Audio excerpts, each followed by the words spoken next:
তিনটি অভ্যাস যাদের, তাদের সাথে উঠবেন না, বসবেন না, চলবেন। কয়টি অভ্যাস? এ আল্লাহ বলেন ওয়ালা তুতি, আপনি অনুসরণ করবেন না তাদেরকে, চলবেন না তাদের সাথে, বসবেন না তাদের সাথে, সম্পর্ক রাখবেন না তাদের সাথে। তিনটি বদ অভ্যাস যাদের। এক, মান আগফালনা কলবাহু আন যিকরিনা, যার অন্তর আমি আল্লাহর জিকির, আমার স্মরণ থেকে খালি। 3 ঘন্টা যার লগে চলার পরেও একবার নাফরমানের জবান দিয়া আল্লাহর নাম বের হয় নাই, সুবহানাল্লাহ, আলহামদুলিল্লাহ, আল্লাহু আকবার, লা ইলাহা ইল্লাল্লাহ, এমন কিচ্ছু বাইরে নাই। শুধু দুনিয়া, শুধু বেড়া, শুধু বেড়ি, শুধু ভাত, শুধু চাল, শুধু লাউ, শুধু কদু, শুধু ফাঙ্গাস, শুধু তেলাপিয়া, শুধু এই দুনিয়া দুনিয়া দুনিয়া, এই নিয়েই কথাবার্তা, এগুলো নিয়েই আলাপচারিতা। আল্লাহর নাম, নামাজের কথা, আখিরাতের কথা যার জবানে নাই, যার দিলে নাই, যার উচ্চারণে নাই, আল্লাহ বলে বন্ধু তার সাথে উঠবেন না, বসবেন না, চলবেন না, সম্পর্ক রাখবেন। নারে তাকবীর, নারে তাকবীর। জরুরি।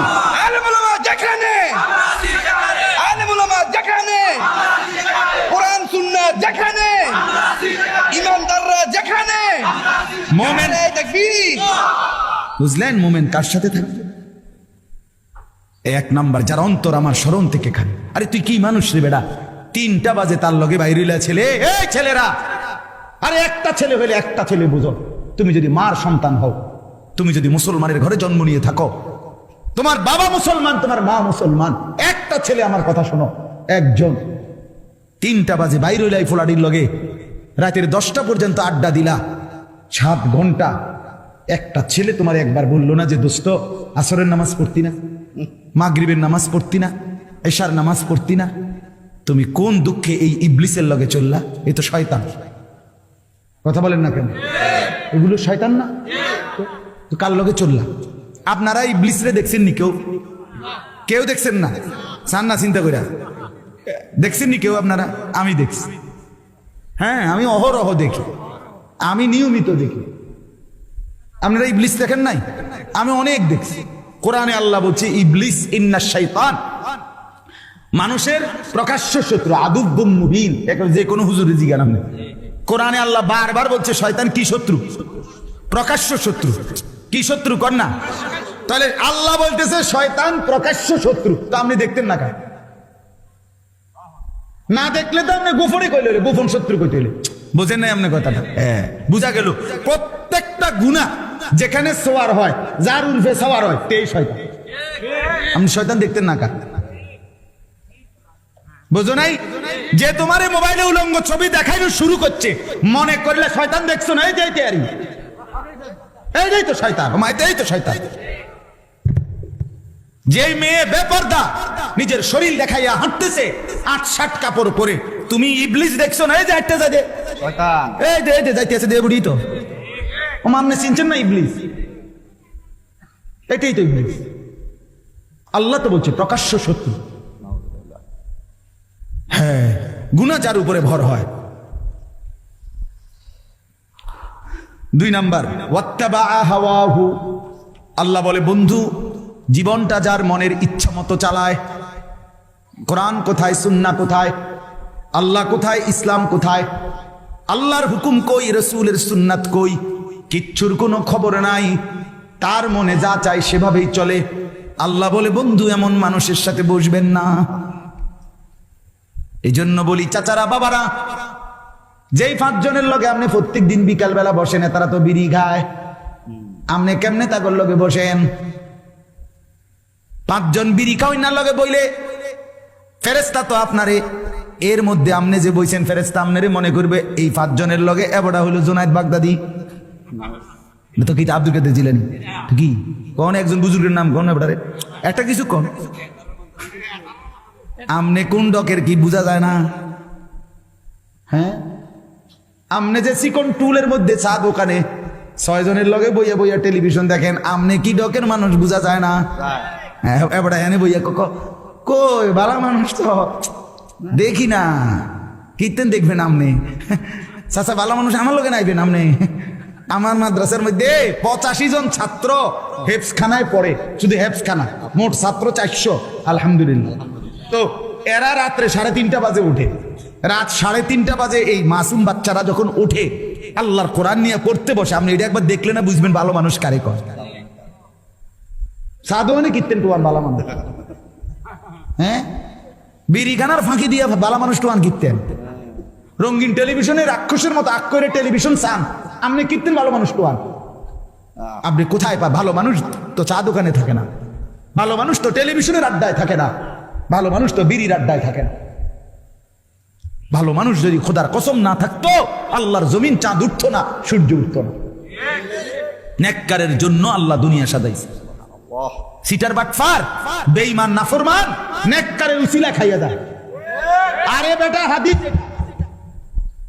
রাসূলুল্লাহ সাল্লাল্লাহু আলাইহি ওয়াসাল্লামের জামানায় দুইজন সাহাবী আর দুই ভাই, আমি নিজে এই হাদিস পড়াইছি। দুই ভাই, আপন দুই ভাই, একজন কামাই রোজগারি করে, আরেকজন নবীর কাছে হাদিস শিখে, সারাক্ষণ নবীজির কাছে ইলম শিখে আর কি। তো ওই ভাই একদিন আইসা নবীজির কাছে বলছে, ইয়া রাসূলুল্লাহ, তে একটা কাম করে না, হাদিস এটা একটা কাজও করে না, সারাক্ষণ আপনার কাছে ইলমের জন্য পড়ে থাকে, হ্যাঁ হাদিস শেখার জন্য, আমি একলা কষ্ট হয় আমার।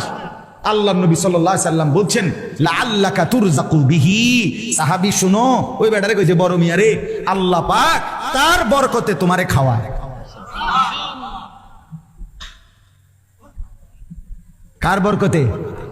তালেবে ইলমের বরকতে, তালেবে ইলমের বরকতে। এই আল্লাহর কোরআন যারা মাদ্রাসায় ছেলেরা মেয়েরা পড়ে, খোদার কসম তাদের বরকতে আমরা বাকিরা খাই। আমার শায়েখ আল্লামা মুফতি মুশতাকুর নবী সাহেব বলে, এক রাত্রে শহরে বন্দরে যে জিনা ব্যভিচার মদ জুয়ার আড্ডা হয় বড় বড় শহরে, এক রাতেই গজব দিয়ে উল্টে এলাউনের কথা। কিন্তু জায়গায় জায়গায় ফাঁকে ফাঁকে বিভিন্ন মাদ্রাসা হেফজখানা রাতের 3টা বাজে ছেলেরা যখন উঠা যায় আল্লাহর কোরআন নিয়ে বসে, তো রব্বুল আলামিন বলে, চেয়েছিলাম আযাব দিয়ে ধ্বংস করে দিতে, কিন্তু তোরা উঠে গেলি, তোরা উঠে গেলি বান্দা, তোদের হাতে আমার কোরআন দেখে আমি কেমনে আযাব দিই। ঠিক আছে, যা তুলে নিলাম।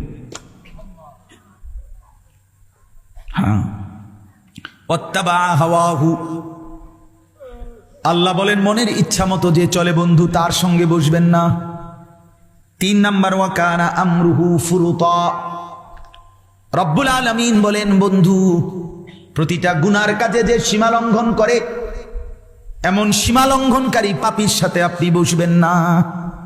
একটা তো হইল গুনাহ, কোনদিন ভিন্নারী দেখে ফেলছেন, গুনাহ হয়েছে, তওবা করে নিছেন, আল্লাহ ভুল করে ফেলছি। আর একটা হলো আপনার জিন্দিগি টেলিভিশন দেখা, রেখে সীমা লঙ্ঘন না? একটা হলো গুনাহ হয়ে গেছে, মিছা কথা একবার কইয়া লাইছেন আপনি, মনের বেখেয়াল কইয়া লাইছেন, আল্লাহ মাফ করে দেন, ভুল হয়েছে আর বলবো না। আর একটা হলো ওজনে কম দেওয়া, এটাই আপনার ব্যবসা, আপনার সিস্টেমে এটা, আপনি কাস্টমারের লগে কাঁচা মিছা কথা বলেন। আছে না এমন কথা বলেন? 30 বছর এই ঢাকাইতে এক তালে ব্যবসা করতে আছে, যে প্রতিদিন ওজনে কম দেয়। 3 নম্বর মালেরে 6 নম্বর মালেরে কয় 1 নম্বর, কয় যে এই জাফান থেকে আমরা বাড়ি উঠে হালাইছি, এয়ারপোর্টও আইছে না, ডাইরেক্ট ইন্ডিয়া যাইতে সময় বিমান, জাফানের যাইতে সময় ইন্ডিয়া হালাই দিয়ে গেছে, ডাইরেক্ট জাফানি, মানে আমরা সালে ফুটছি জাফান। এরকম মিথ্যুক আছে কিনা বলেন? আছে। কাঠটা হারাম হয়ে যাবে, এ ব্যবসাটা হারাম, মরা বাপের কসম, মানে জিডার সামনে পাইবো কাঠ, সার কাপ, নুনের বাড়ি, আমনের জিডার সামনে বিডার কসম। হ্যাঁ, আপনি জানেন না, রাসূলুল্লাহ সাল্লাল্লাহু আলাইহি ওয়াসাল্লাম বলছে, হাদিসে আছে, পৃথিবীতে সবচেয়ে বেশি কসম খায় কে? ব্যবসায়ীরা। এটা হাদিস, নবী বলছে যে সবচেয়ে বেশি কসম করে কে? ব্যবসায়ীরা। আর সবচেয়ে বেশি অভিশাপ দেয় কে? বেডিরা। হ্যাঁ, এটা রাসূল বলছে, হাদিস, নবীজি বলছে সবচেয়ে বেশি অভিশাপ দেয় কে? একারে আপন ফুত, এ বডির ফুত, এতে হয়তো ফ্যাঁকের মধ্যে শরীরটা বড়াই লাইছে, এ তারে গজব দিয়ে লাইছে জায়গা, তোর রূপে খোদার গজব করুক, তুই এই মাত্র তোরে হাফ প্যান্টটা ফিন্দাই দিলাম, হায় হায় হায় মা তুমি কারে গজব দিলা, আর মারতো না কইয়া লাইছি। আপন স্বামী তে বেড়ারো অহরহ কি দেয়? গজব দেয়। আছে না এরকম মহিলা? আপন স্বামী, স্বামীরে কেমনে লানত দেয়, সন্তানকে কিভাবে লানত দেয়, স্বামীর মাকে কিভাবে অভিশাপ দেয়। তোমার শাশুড়ি হতে পারে অপছন্দ হয়েছে কোনো আচরণ, তাই বলে তোমার স্বামী সেই শাশুড়ি, তোমারে না শাশুড়ি, তোমার স্বামীর তো মা, ঠিক কিনা বলেন না কেন? বেচারার জান্নাত তো তার মায়ের পায়ের নিচে। তুমি যে তারে সরাইয়া লাইলা, তুমি যে তারে আলগা করে লাইলা, এই বেচারা এই ছেলেটাকে, তোমার স্বামীটাকে তো তুমি চিরতরে জাহান্নামের দিকে ঢুকাই দিলা।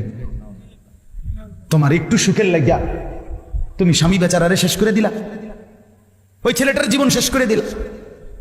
মার অভিশাপে, বাবার অভিশাপে সন্তান জাহান্নামী হবে না? কথা বলেন না কেন? তখন জাহান্নাম থেকে বাঁচাবে স্ত্রী। তো মার অভিশাপ যখন পড়বে তো স্ত্রী বাঁচাই দিবে না? বাবার অভিশাপ যখন পড়বে তো স্ত্রী বাঁচাই দিবে না? খেয়াল করে ছেলেরা বাবার বলেন, হ্যাঁ, স্ত্রীকে স্ত্রীর হক দেন, স্ত্রীকে স্ত্রীর প্রাপ্য দেন, স্ত্রীর উপরে জুলুম করবেন না। স্ত্রী জীবনের সঙ্গী, ভালোবাসার সঙ্গী, দয়া মায়ার সঙ্গী। স্ত্রী সে আপন, সে কলিজার টুকরাই, সে ভালোবাসার প্রিয়জন। সব ঠিক আছে, সব ঠিক আছে। স্ত্রীকে সর্বোচ্চ ভালোবাসা, এটা কোনো গুনাহ না, কারণ এটা হালাল। কথা বলেন না কেন? কিন্তু তাই বলে মার উপরে জুলুম না, এটা না। বাবার উপরে জুলুম করবে না, না।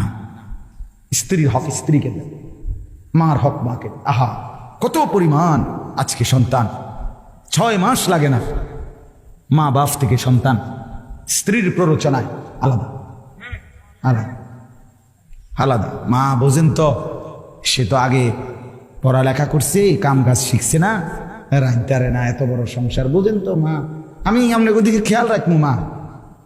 হ্যাঁ, বধু নিক গাই শহরে, কি সুন্দর আলা, কি সিহন কথা কইলেন আপনি। আমনে শুধু ভাত খান, আপনার মা চিরা খাইয়া বড় হয়েছে। আপনি কার কলিজার মধ্যে দাগ দিয়ে গেলেন, আপনি খবর নাই না? সুখ ঠিক আছে, দুনিয়া আর কি, আখিরাত। অতএব কথা শেষ। পরের আয়াতের মধ্যে ওয়াকুলিল হাক্কু মির রাব্বিকুম, আল্লাহ বলে, বন্ধু আমার পক্ষ থেকে সত্য কথা আমি বলে দিলাম। ফামান শাআ ফালিয়ুমিন ওয়া মান শাআ ফালিয়াকফুর, যার ইচ্ছা ঈমান আনুক, যার ইচ্ছায় কুফরি করুক। মনে রাখবেন, ইন্না আ'তাদনা লিয-যালিমিনা নারান আহাতা বিহিম সুরাদিকুহা, আমি সমস্ত পাপী নাফরমানের জন্য এমন জাহান্নামের আগুন রেডি করছি, যে আগুন মাঝখানেও আগুন, চতুর্দিকের বেষ্টনীর মধ্যেও আগুন।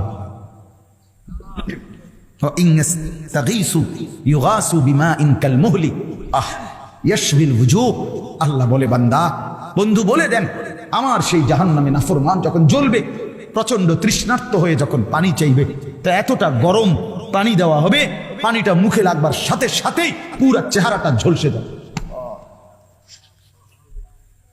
বিইসা শারাব, কত নিকৃষ্ট পানীয়, সাআত মুরতাফাকা, কত নিকৃষ্ট ঠিকানা আমার বাপ। অতএব আজকে রাত গভীরে এই কথাটাই শুধু আপনাদেরকে বলতে চাই।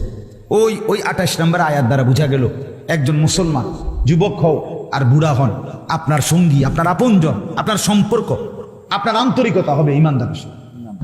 কার সাথে বলেন না? নামাজের সাথে, নামাজের সাথে। কোনো পাপী, কোনো সীমা লঙ্ঘনকারী, কোনো নাফরমান, তার সাথে স্বাভাবিক দুনিয়া চালবার। আমি খরচা কিনছি, খরচা দিছি, আমি গাড়ি তুলছি, গাড়িতে নামছি, আমার লেনদেন দুনিয়া চাই, এটা ঠিক আছে, এটা তো কাফেরের লগও করা যায়। কথা বলেন, কিন্তু বন্ধুত্ব, উঠা বসা, সম্পর্ক, ফ্রেন্ড, আন্তরিকতা, ঘনিষ্ঠতা, এটা যেন কোনো নাফরমানের সাথে না হয়। নাফরমানের সাথে। মোবাইলে তোমার, ফেসবুকে তোমার বন্ধু পৃথিবীর কাফেররাও, বেঈমানরাও, তুমি জানো না সবার সাথে বন্ধুত্ব, এটা হারাম। বেঈমানের সাথে মুমিনের কি হইতে পারে না? তোমার ফ্রেন্ড এই কথার নাম দিয়া এই লিস্টে কোনো ইমানদার নেককার ছাড়া অন্য কারো নাম আসতে পারে। এর 80,000 ফ্রেন্ড, হ্যাঁ, এ দুটি ফ্রেন্ড তুমি ফিন্দো কেমনে? ফুল ফ্রেন্ড ফিন্দো কেমনে? তুমি তো পুরাটাই তোলে ফ্রেন্ড, 60 গাও তো কেমনে? আল্লাহ আমাদেরকে মাফ করে দেন। অতএব আমার বাপ, আমরা কি বুঝাইলাম? বুঝাইলাম এটা সঙ্গী বানাবেন কাকে? ইমানদারকে। বলেন না বলেন? নেককার। নবীজি বলছে, আল মারউ আলা দীনি খালিলিহি ফালিয়ানজুর আহাদুকুম মান ইউখালিল। নবীজি বলেন, প্রত্যেক মানুষ তার বন্ধুর রঙে, গুণে গুণান্বিত হয়। অতএব তোমরা খেয়াল রেখো কাকে বন্ধু বানাচ্ছ। এই হাদিসটা পড়ছিলাম। অতএব দয়া করে আজকে এই উখারি মাদ্রাসা, আমার ভাই আমারে অনেক অনুরোধ করা, অনেক আগে এই দাওয়াতটা নিছে, আল্লাহর দয়ায় আসা হইছে, আপনারাও বসছেন কষ্ট করে। আপনাদের কাছে আমার মেহেরবানি করে অনুরোধ, একটি মাদ্রাসা 3টা জিনিস চায়। 1 নাম্বার, দোয়াউল মুসলিমিন, মুসলমানদের দোয়া। আপনারা দোয়া করেন আল্লাহ যেন ইখলাসের সাথে মাদ্রাসাটাকে কায়েম করে দেয়। 2 নাম্বার আতফালুল মুসলিমিন, মাদ্রাসা মুসলমানের সন্তান চায়। কি চায় বলেন না? সন্তান। আপনার সন্তান, আপনার ছেলে, আপনার মেয়ে, তারা যদি দিন না শিখে, শিখবে কে? হিন্দুর ফুতে, ইয়াহুদির ফুতে, কার ফুতে? মুসলমানের সন্তান। মুসলমানের সন্তান, মুসলমানের সন্তানকে দিন শেখাইতে হবে। আর শেখুল হাদিস আল্লামা আজিজুল হক রাহমাতুল্লাহ আলাইহি বলতেন যে এক মুমিনের যার মধ্যে নবীর ভালোবাসা আছে, তার ভালোবাসার এটাও একটা প্রমাণ যে সে নিজের বংশধরকে দিন শেখায়। কেন?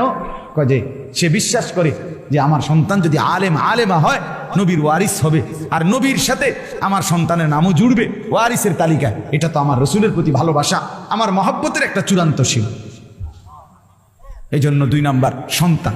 3 নাম্বার আমওয়ালুল মুসলিমিন, মুসলমানের দান সাদাকা। আপনাদের দান, আপনাদের দান, আপনাদের সাদাকা। কারণ এখানে দুনিয়ার কাফির বেঈমান, দুনিয়ার মধ্যে যারা গুনার পরিবেশ ছড়ায়, তারা এখানে দিবেন। দিবে কি তারা? সবার নজর মাদ্রাসার মধ্যে কি কি ত্রুটি আছে। এক সুতা চুনের থেকে পান খসলে, পানের থেকে চুন খসলে 1000 ক্যামেরা রেডি। বুঝেন নাই? উদ্দেশ্য একটাই, মুসলমানের কাছে মাদ্রাসাকে ঘৃণিত করে। তাহলে এই জন্য আপনারা যদি সহযোগিতা না করেন, আপনারা মুসলমান, আপনারা ইমানদার, আপনারা দিনদার, আপনাদের সহযোগিতায় মাদ্রাসা আগাবে। আপনাদের এই হালাল টাকার থেকে, উপার্জনের টাকার থেকে অল্প অল্প করে দেওয়া। বলেন, শুনেন কথাটা, বুঝছেন? ছেলে মেয়ে বিবি বাচ্চার জন্য যে সংসার করছেন, এটার জন্য যা খরচ, এটা যেমন আপনি করছেন, আপনার আখিরাতের জন্য দান সাদাকা, এটা আপনারই জন্য। বিশ্বাস করে, এটা মাদ্রাসায় দিছেন, এটা আপনার গায়ে লাগছে, তা আমনের কামাই করা টাকা যে আমনের বিবি বাচ্চা খায়, এটাও তো আমনের গায়ে পড়ে না, তাদের জন্য ব্যয় হয়। তো ওইটা যেরকম সওয়াবের আশা, খোদার কসম দ্বীনের জন্য দেওয়া, এটাও সওয়াবের আশা। রাসূলুল্লাহ সাল্লাল্লাহু আলাইহি সাল্লাম আমাদেরকে উভয় ক্ষেত্রে উৎসাহিত করছে।